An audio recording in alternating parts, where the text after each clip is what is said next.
I'm Rick Dudarian, and you're listening to Realms of Memory. When Tim Longman traveled to a place called Murambi in 1996, 2 years after the genocide in Rwanda, he was shocked by what he saw. Tim completed his dissertation research on church-state relations in Rwanda in the year prior to the genocide, and returned to investigate the causes as director of the Office of Human Rights Watch and the International Federation of Human Rights. He was intimately familiar with Rwandan culture and was appalled by how the Rwandan Patriotic Front, or RPF, which ended the genocide and has ruled Rwanda ever since, decided to commemorate the event. Murambi was a school that was being built at the time of the genocide. It had never actually been a school yet, but it was this big open space. And so when the genocide happened, one of the things they did was to encourage the Tutsi to gather in some place by promising to protect them, but it was actually in order to get them in a concentrated area so they'd be easier to kill. And so Murambi was a place where thousands of people had gathered during the genocide, and it was a place where thousands were killed. An estimated 5,000 people were killed there. And in the lead up to the commemoration, they dug up the bodies of all of the people who'd been killed, and they were preparing to put them into mass graves. So they laid them out in the school buildings, covered them with lime to cover up some of the deterioration, but it still stank of death. And at the time of the commemoration, people from all over the world gathered, the leaders of the country, diplomats, and others. This was the official commemoration ceremony for Rwanda in 1996. And they all went to view the bodies that were laid out. And it was, it was gruesome. It was intentionally gruesome. And they then, after the ceremonies, buried the bodies. But this act of putting bodies on display in order to shock people about the genocide was something that sort of stuck with me. I went back to Murambi about 5 years later, and there were still bodies on display. But they actually weren't the same bodies, because the bodies that I had seen at that time had been buried, put into mass graves. But as bodies were found, as mass graves and other bodies were found throughout the area, they were brought to Murambi. And they built little platforms in the schools and put the bodies on display. And they presented them in ways to sort of teach about the genocide. They had a room that was just bones. They had a room that was children. They had a room that was women's bodies, and they put a stick between the legs of one of the women to show how women had been raped. All of those things were horrific and true. But I was also disturbed by the degree to which bodies were being used for teaching purposes, without much consideration for the families of the people or for the people themselves. There was a degree of disrespect and troubling. I talked to one nun whose family had been killed at Murambi, who told me just how horrified she was that bodies were put on display. And what this got me to thinking about, and this is kind of a metaphor that I use throughout the book, is the degree to which the government has used the genocide to try to create a particular collective memory. And it's one that really serves the interests of the government and is constructed with very little consultation with the survivors of the genocide. In his book, Memory and Justice in Post-Genocide Rwanda, Tim argues that the memory of the genocide has been instrumentalized by the RPF. It's been used to silence critics at home and abroad, and to deflect efforts to investigate crimes committed by the RPF. The commemoration at Murambi in 1996 was an early stage in the history of the RPF's manipulation of the past. The process of using memory has developed over time in Rwanda. Immediately after the genocide, the Rwanda Patriotic Front, which was the largely Tutsi army that had taken control of the country and stopped the genocide, ruled in a coalition. Everyone knew that they were the real powers behind the throne, that Paul Kagame, who was at that time the vice president and the minister of defense, called the shots, but they put members of other parties up front in a lot of positions, and there was this attempt to show sort of a national unity.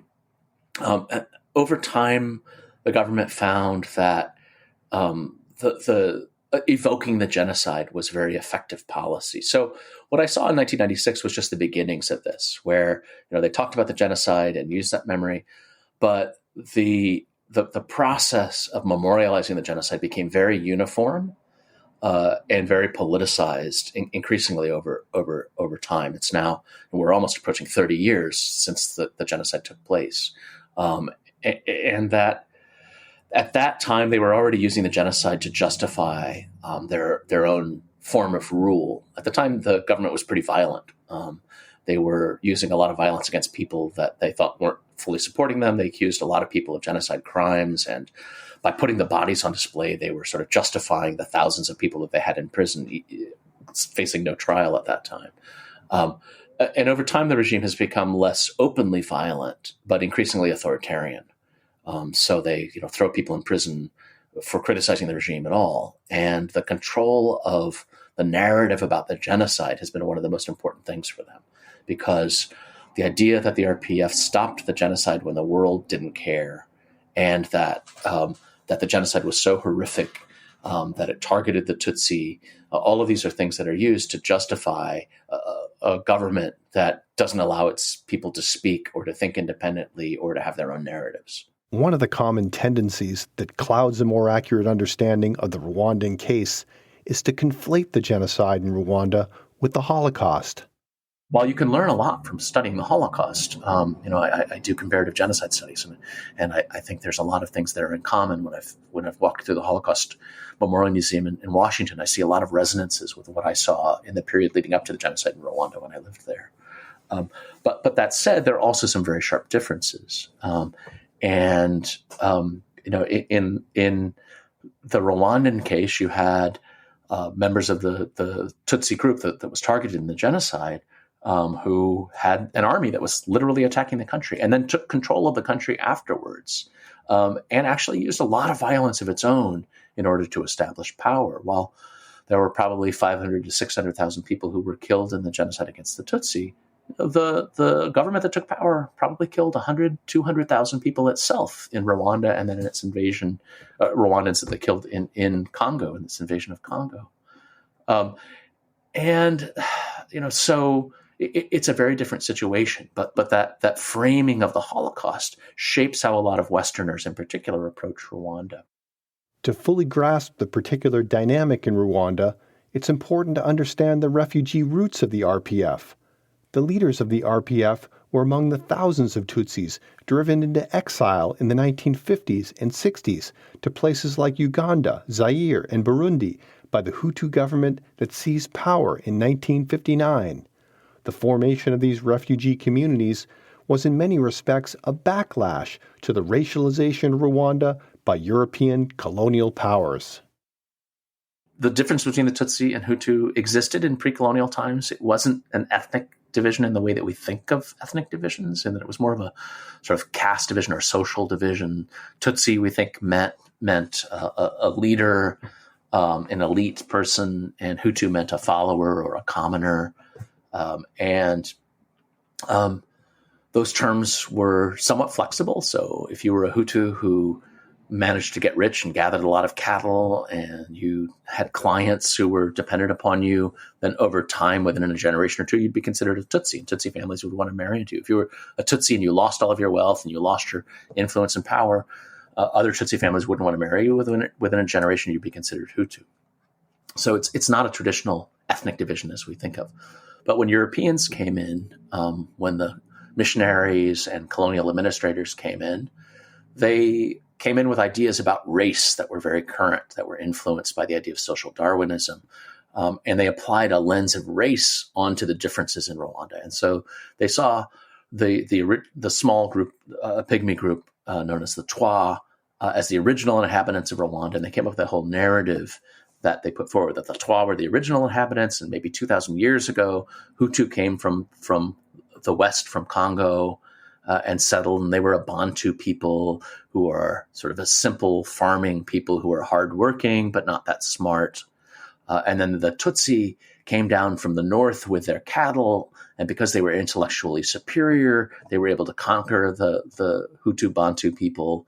The idea was that the Tutsi were a Nilotic group, or some argue they were a Hamitic group, that is the descendants of Ham. There were people who even argued that they might be a lost tribe of Israel that had wandered down. When the Europeans came to Rwanda, they found a very highly developed political system, a system of martial arts and well-developed music and arts and poetry. And it didn't make sense with their idea of Africa being a backward place. And so the theories that, maybe Rwanda is so cultured because it's not really African, because it's this lost tribe of Israel that's come down. So this history that the Tutsi were a group that was from the outside and came in and conquered Rwanda and then exploited the other people because they were superior, that spread very widely and came to be adopted by many Rwandans. So, that the Tutsi played along.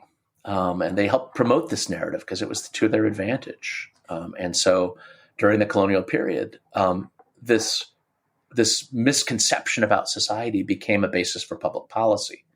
The Tutsi were able to concentrate political power and wealth. They got education and job opportunities that were not open to Hutu. Hutu had to pay taxes that Tutsi didn't have to pay. And so whether you were Hutu or Tutsi became something that really mattered in life. It determined whether you had opportunities or not. And then it was also fixed because everyone was issued an identity card for bureaucratic purposes. But these identity cards said whether you were Hutu or Tutsi, you inherited whatever your father's identity was. And as a result, part of people's lived experience was that Hutu and Tutsi really mattered. And most Rwandans themselves came to believe this narrative about the past. It was historically, not accurate. We know from archaeological records, for example, that there were cattle in Rwanda 2,000 years ago. So it's impossible that the Tutsi brought them 500 years ago because they were already there. We also know it's possible that there are people who are today Tutsi are more from people who migrated from the north, and the people who are Hutu have more from people who migrated from the west. But the identity difference is not really based on migration. It's based on social stratification that happened within Rwanda. But that history, that narrative about the past was very powerful. And it was ultimately used to justify the genocide. So toward the end of the colonial period, the Hutu who had to pay these extra taxes and were being impoverished as the Tutsi were gaining opportunity and becoming increasingly wealthy, the Hutu rose up. And there was a rebellion in 1959. Tutsi chiefs were targeted. A lot of the elite Tutsi fled the country. The king was overthrown in 1961. And when Rwanda gained independence in 1962, it was with an entirely Hutu government. The government today talks about that as the first genocide. There were quite a few Tutsi who were killed in the 1960s. There were reprisals against Tutsi. There was some violence. The government at that time really used this narrative that the Hutu were an oppressed people and that the Tutsi were outsiders to justify themselves. The violence stopped for a couple of decades. Government, brought it under control. But in the 1990s, as the government found itself being criticized more, as there was a wave of democracy that was going across Africa, as people were discontent with the economic limitations of Rwanda, the government began to turn back to this rhetoric of difference between Tutsi and Hutu, and to divert attention from their own corruption. Government officials talked about the Tutsi as the people who had exploited them and the Tutsi as outsiders. And even though the Tutsi had been out of power for 30 years, this narrative about the past that said, well, the Tutsi are not really Rwandans. They're a Nilotic group that came in from the outside and conquered us, and we should kick them out because they don't really belong here. Rwanda is a country for the Hutu. That was very powerful. And it was the narrative that ultimately justified the genocide, because there's this idea that the Tutsi didn't belong here and should be sent back down the Nile was something that was used to justify the killing. The RPF and many of its most prominent leaders, like longtime ruler Paul Kagame, have their roots in the Tutsi refugee community from southern Uganda. It was from Uganda, in the period leading up to the genocide, that the RPF invaded and ultimately toppled the Hutu-led Rwandan government. Yeah, the experience, particularly in Uganda, the Tutsi were mostly put into refugee camps, and they became sort of political pawns. Idi Amin treated them relatively well, but then when Idi Amin was driven from power and Milton Obote, who had been the previous president, came back into power, he targeted Rwandans. He saw them as traitors because they'd supported Amin and was targeting them. Many of them were killed. They lost citizenship rights. And so Rwandans joined a rebel movement against the Obote regime. And Paul Kagame and Frederick Gema, who was the founder of the Rwanda Patriotic Front, joined this military intervention against the Ugandan government and helped ultimately to bring Yoweri Museveni to power, who's now the president of Uganda. When Museveni came to power, Paul Kagame became the head of intelligence for the Ugandan regime, right? So they were doing very well in Uganda, but they were always seen as outsiders. And it was a political liability for Museveni to have somebody who was born in Rwanda in such a high position. And so they were always a bit vulnerable. And there also was a sense, because they had already driven one government from power and established somebody, that they could do the same thing in Rwanda. So yeah, that experience of being refugees, but also refugees who had fought back and had been able to, bring a favorable government to power against all odds, really made them feel empowered. So they came into Rwanda, and ultimately conquered Rwanda, and then they did the same thing in Congo. So this idea of being able to sort of force your way into power shapes the regime a lot. Once in power, a key element of the narrative crafted by the RPF was its goal of ending the genocide and saving the Rwandan people. Tim argues that this narrative masks the real power ambitions of the RPF, the ways in which the invasion contributed to the genocide, and the suspicions the RPF has towards Tutsis who remained in Rwanda.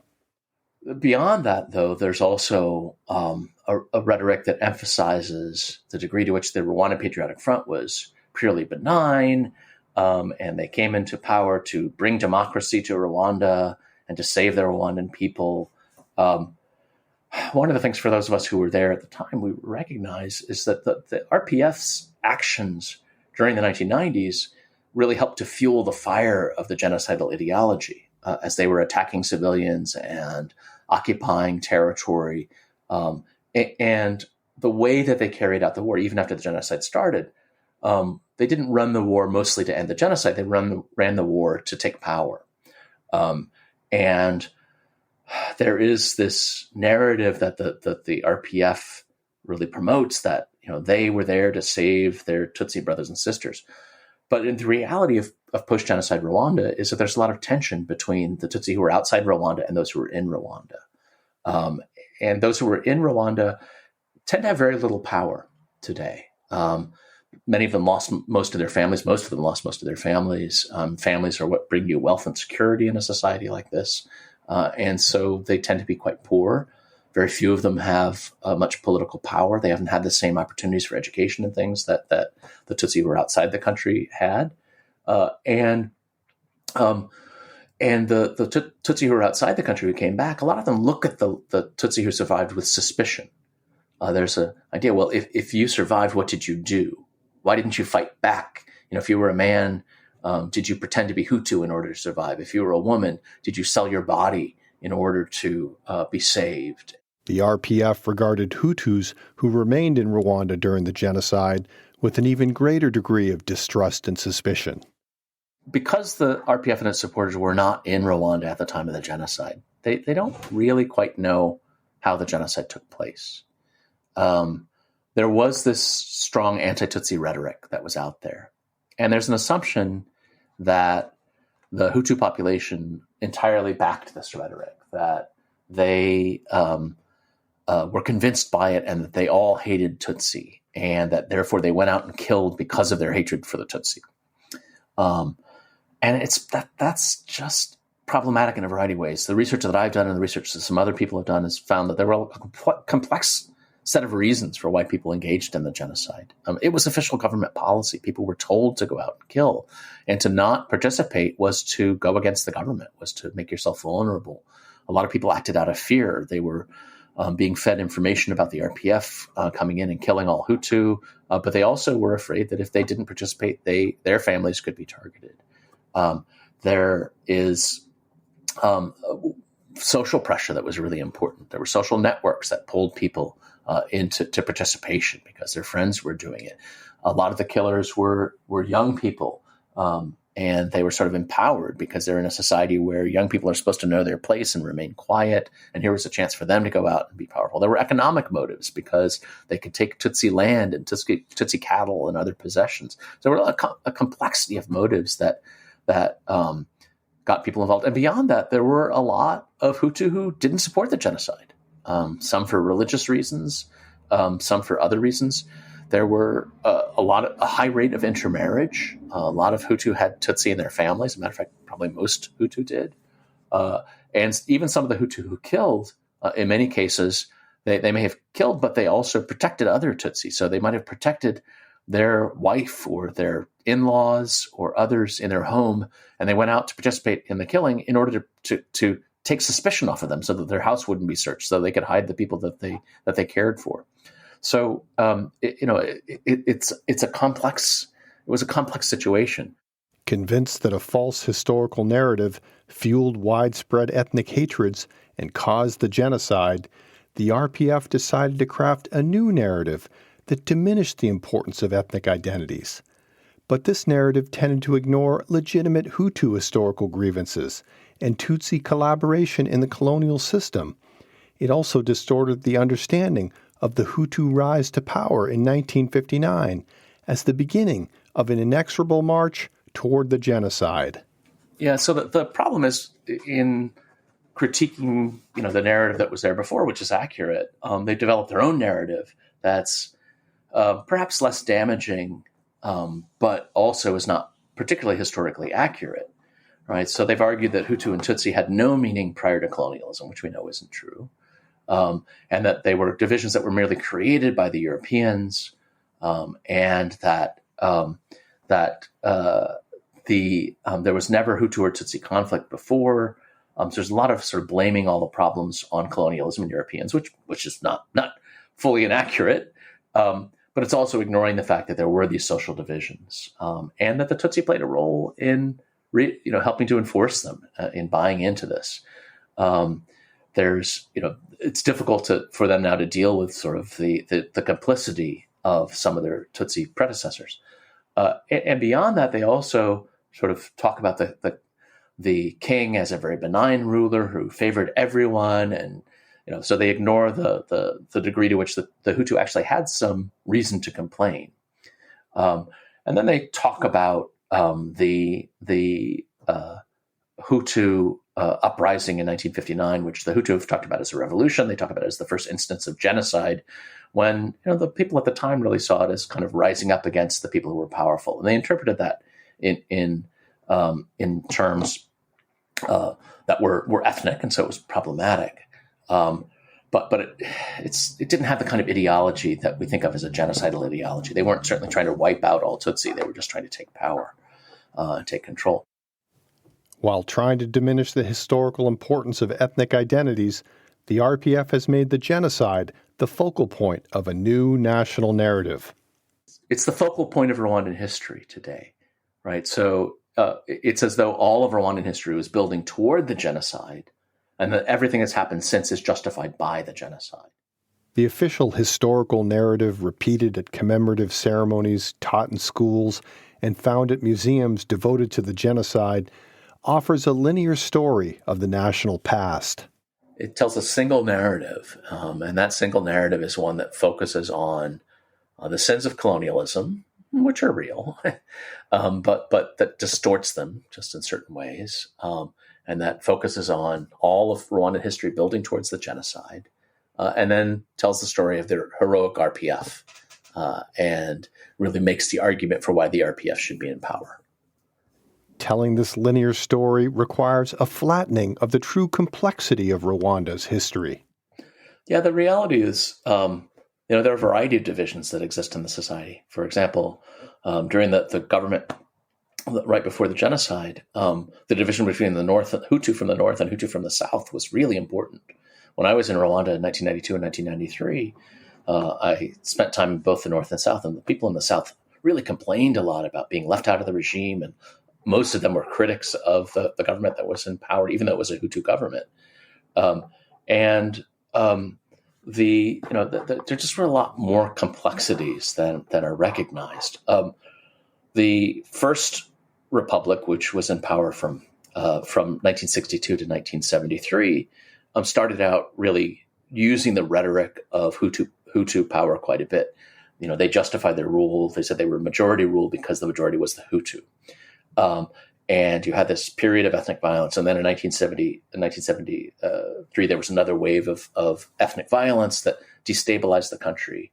And when the head of the military took power, Juvenal Habyarimana, this Hutu from the North, he actually put a stop to that. He set a system of ethnic quotas, which was problematic, but also was done to appease the Hutu population, to sort of say, look, the Tutsi aren't going to dominate everything. They have a 10% quota. They're 10% of the population. They can have 10% of school spots. They can have 10% of jobs. And then really said, and now we're going to focus on development.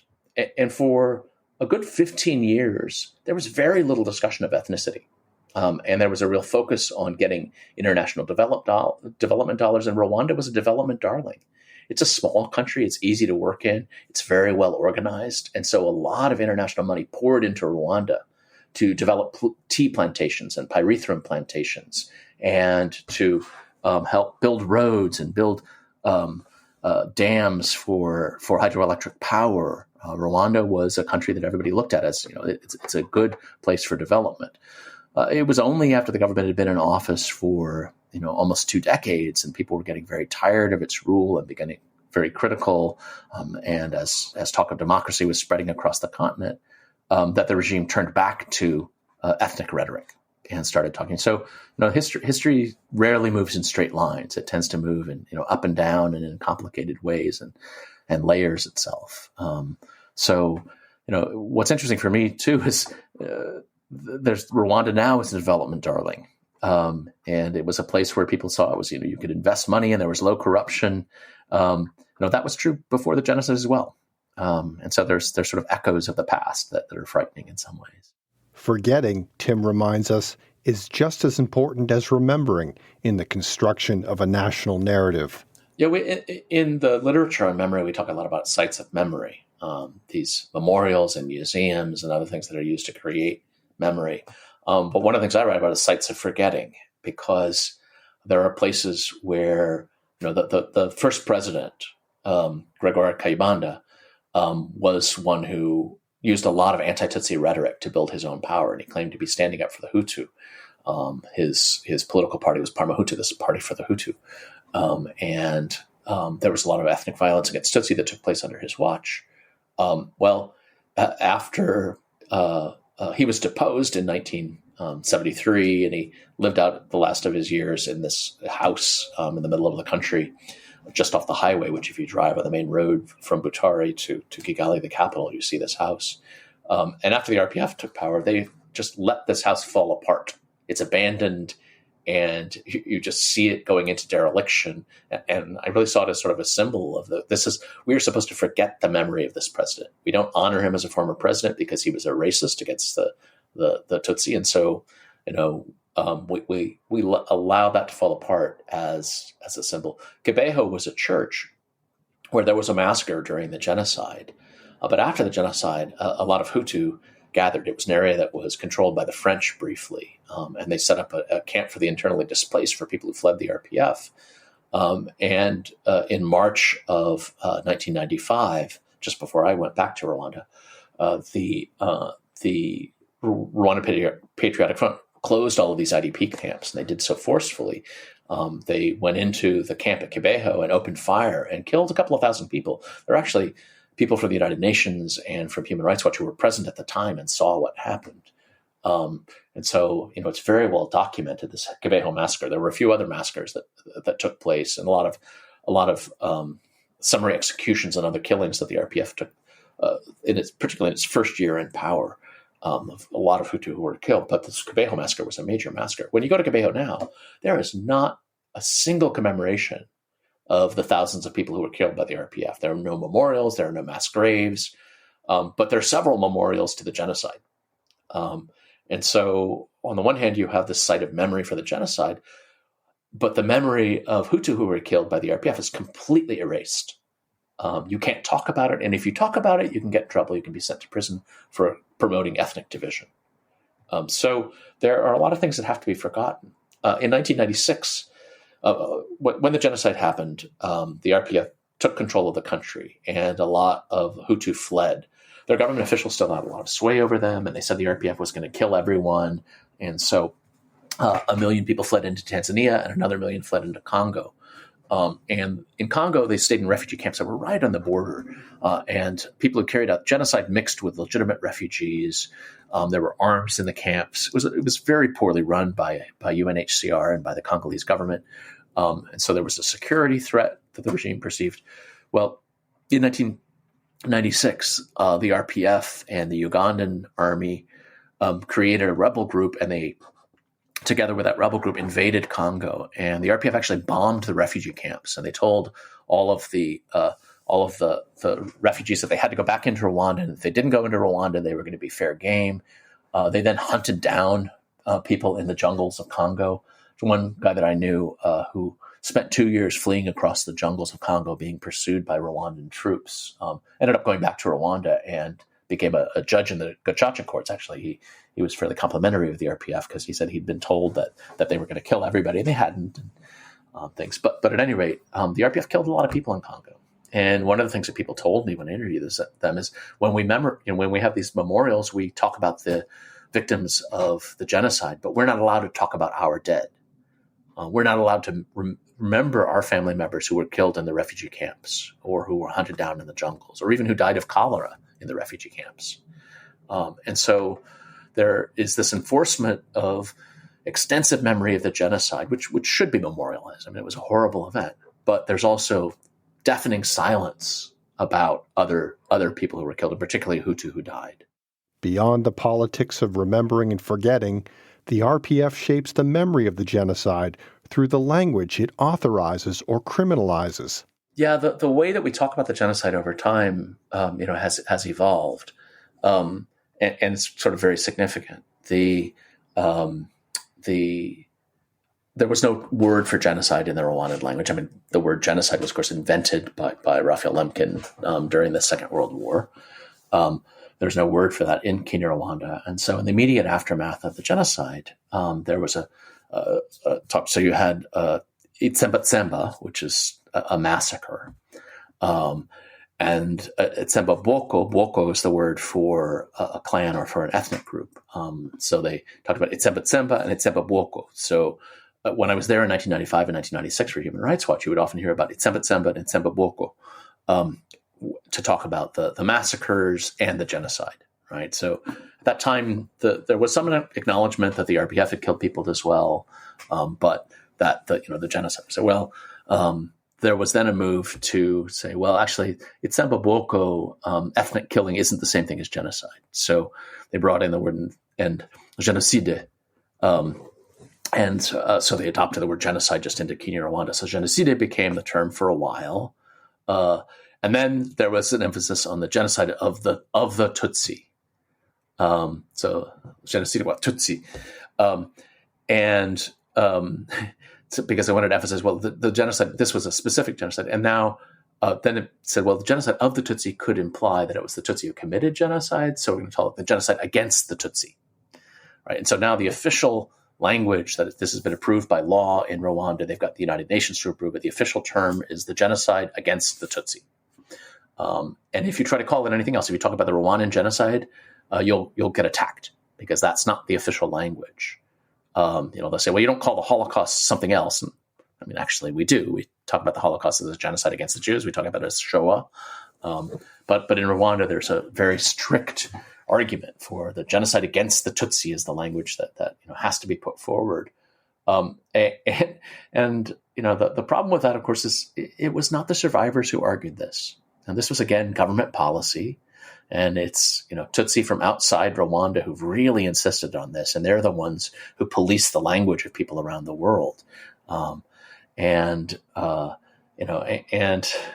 understand why they do it. It's not a hill I'm willing to die on. So, I'll use that terminology of genocide against the Tutsi because that's what people want. But it's also highly politicized. And it's an example of the degree to which the government's use of memory really gets politicized. One of the ironies is, of course, that the Rwandan government has banned ethnic identification. Because the division between the Hutu and the Tutsi was the source of the genocide, they have banned people from identifying themselves as Hutu, Tutsi, or Twa. And so at the very time when people can't talk about their ethnic identities, the memory of the genocide constantly reinforces the idea of a Tutsi identity, right? Because what makes it a genocide is the targeting of the Tutsi, which is true. I mean, that's the definition of genocide is that. But so on the one hand, the Tutsi identity gets reinforced and is used to sort of justify the RPF in power. And the implication, of course, is, well, we all know that the RPF is mostly Tutsi and that, but you can't really say that.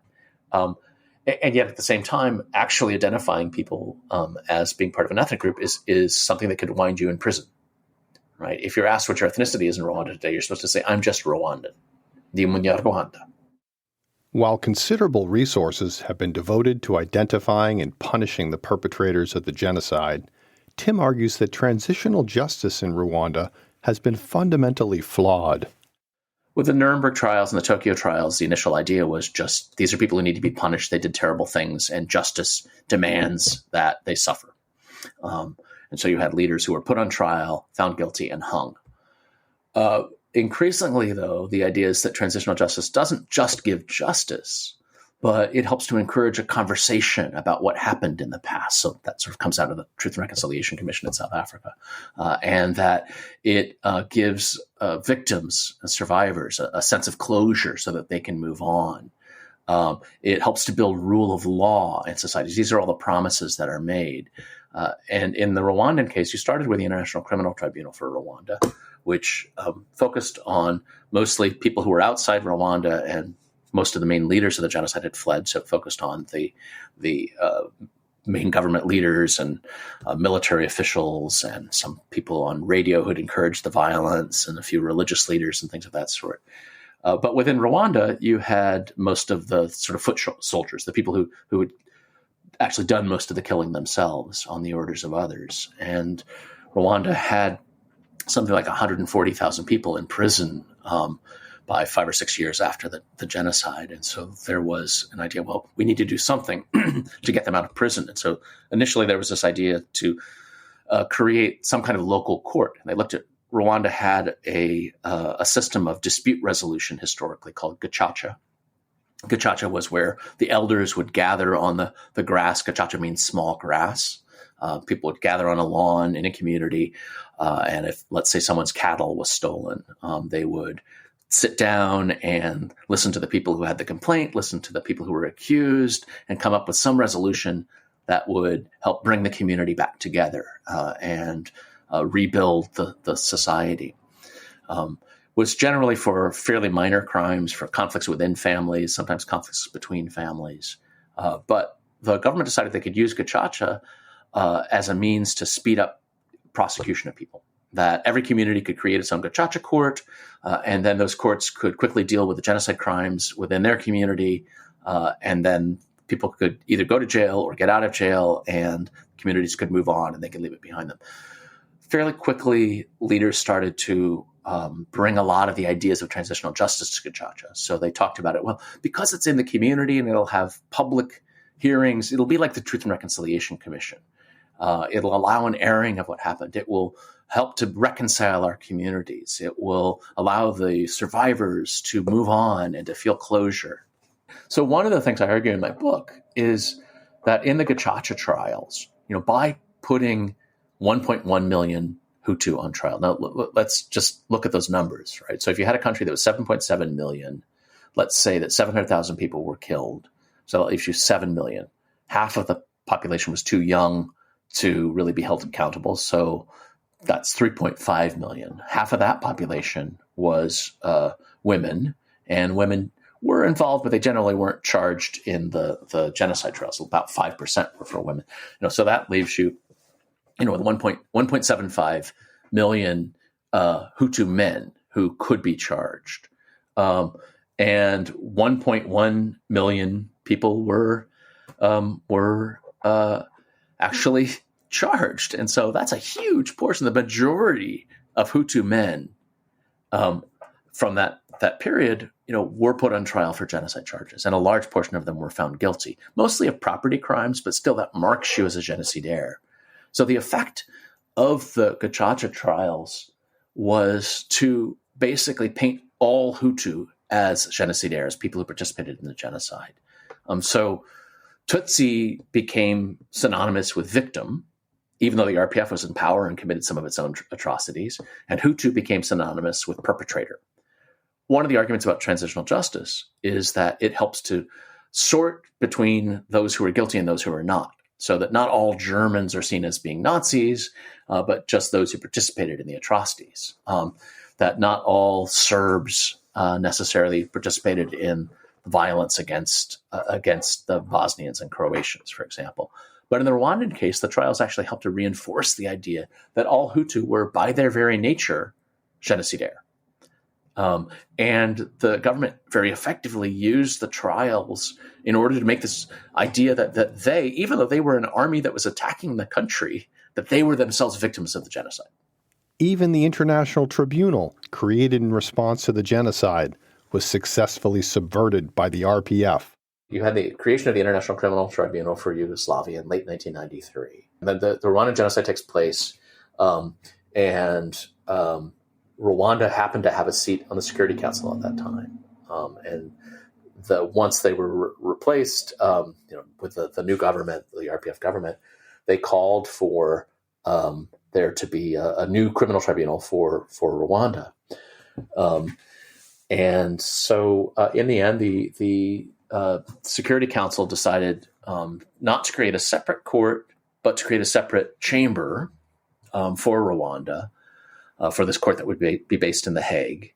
They would create a Rwandan chamber in Arusha, Tanzania. And Rwanda ended up objecting to it for a variety of reasons. One was that it would not allow the death penalty because international courts never do. Second was that they actually wanted the court to be in Rwanda, but the United Nations felt that it needed to be somewhere else so that it could be fully neutral, so it couldn't be politically manipulated. And they also wanted Rwanda to have primacy. That is, if Rwanda wanted to put someone on trial, they should be allowed to. And so all of those things were rejected by the UN. And so when the court was created, Rwanda, even though they had asked for the creation of it, they were the one vote against it. The court itself, though, ended up being something that Rwanda used very effectively for its purposes. I mean, it was an important court, right? It ended up trying a number of major figures. It very effectively helped to prevent the people who carried out the genocide from creating an alternative government outside of Rwanda.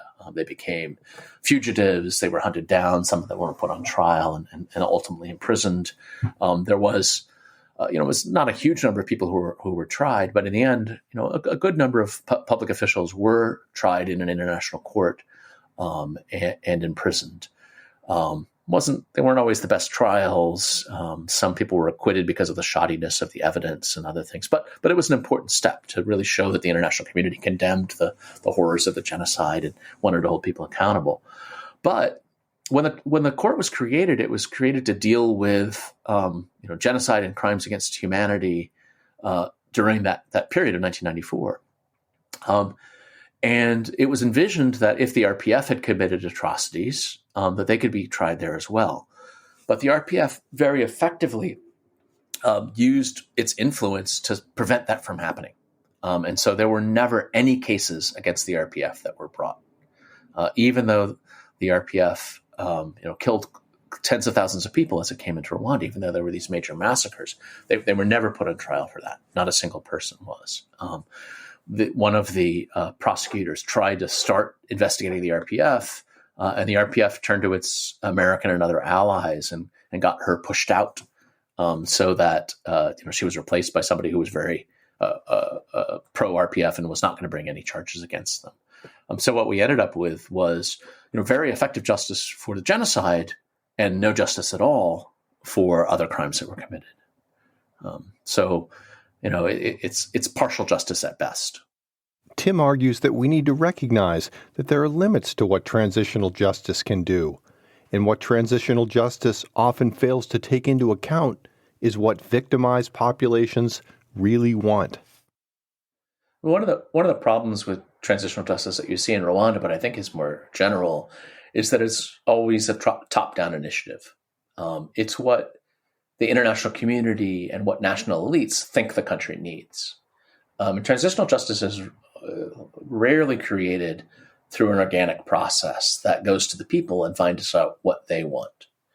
In talking to survivors, one of the things that was clear in Rwanda was the thing that's most important to survivors was to rebuild their lives. They wanted people held accountable, but really what they wanted was reparations. That was the most important thing. And reparations is actually, in a lot of cases, that when you talk to survivors, victims of violence, reparations is key. But reparations is often a very minor part of transitional justice because it's expensive and that's just not what we focus on. We focus on justice and accountability.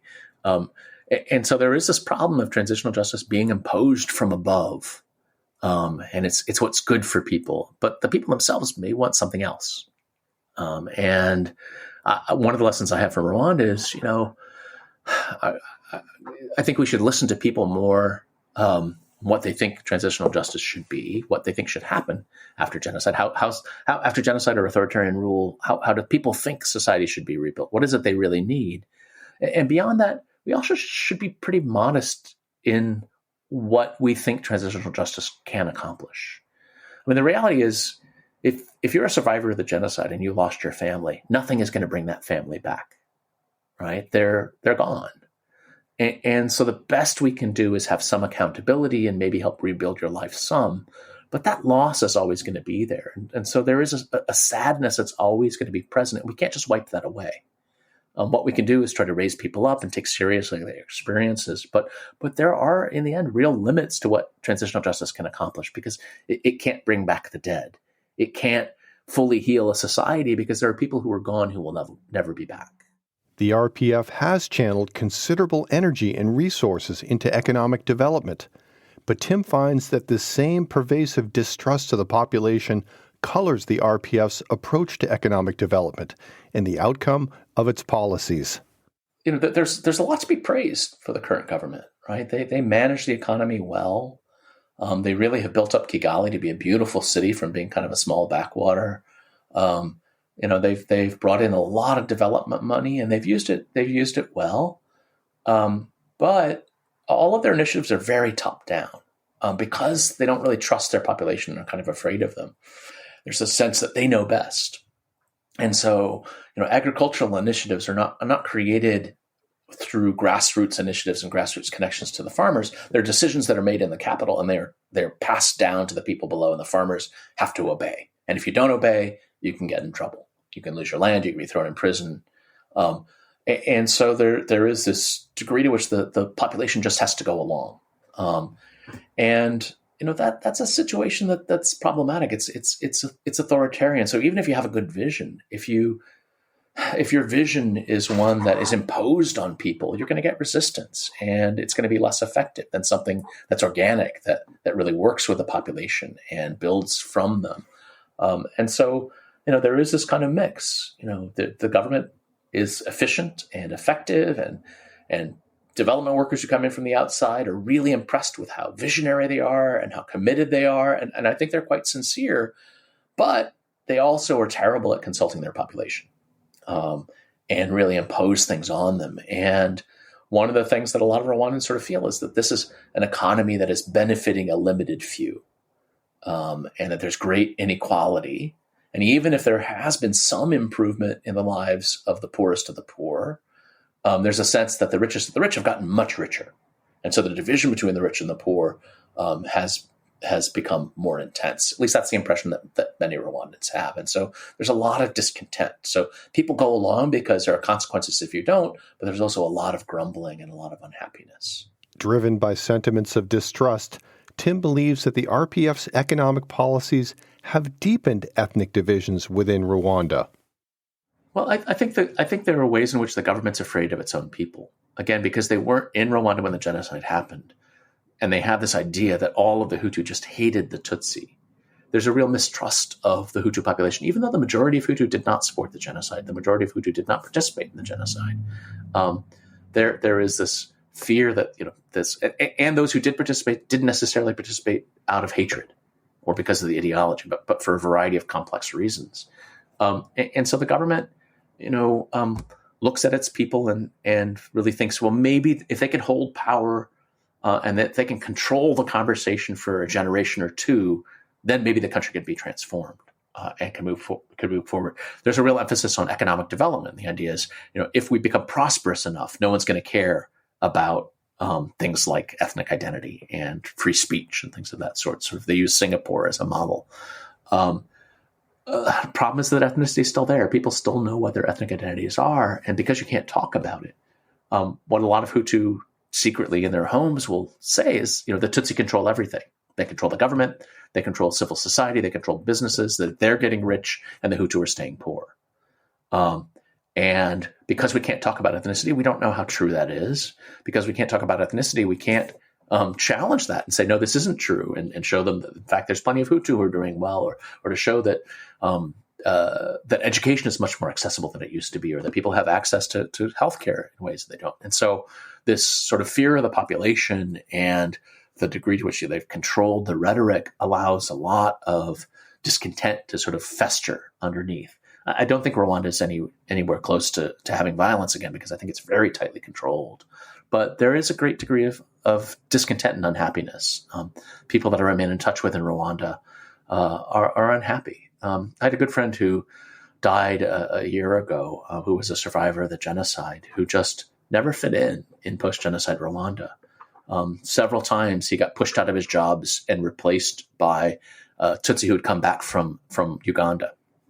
And he just really felt like they didn't understand the culture, and that they were not, that they were really just interested mostly in ruling and having power. This is a survivor who just felt like his story was never really heard.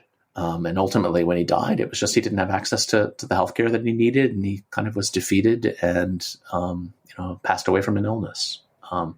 And a lot of other people that I know in Rwanda are they appreciate the economic development, they appreciate the peace that the country is in now, but they also are afraid.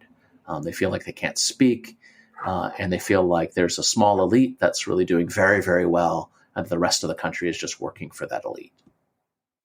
Tim Longman is professor of political science and international relations at Boston University. He is author of Memory and Justice in Post-Genocide Rwanda. Tim, thank you for taking time to join this episode of Realms of Memory. Thanks so much for speaking with me. Once again, I'd like to thank Tim Longman for generously sharing his time and thoughts with me. You can find more about this episode on the podcast website at realmsofmemory.com. Next month, we turn to the story of the Asaba Massacre during the Civil War in Nigeria. We'll talk with University of South Florida Professor Emerita Liz Bird about how the failure to address the reality of this massacre may have prolonged a conflict that cost as many as 2 million lives. We'll discuss how the memory of this massacre persists and continues to shape the lives of the people of Asaba. If you've enjoyed this episode, tell a friend and review us on your favorite podcast app. I'm your host, Rick Dadarian. Thanks again for listening to Realms of Memory.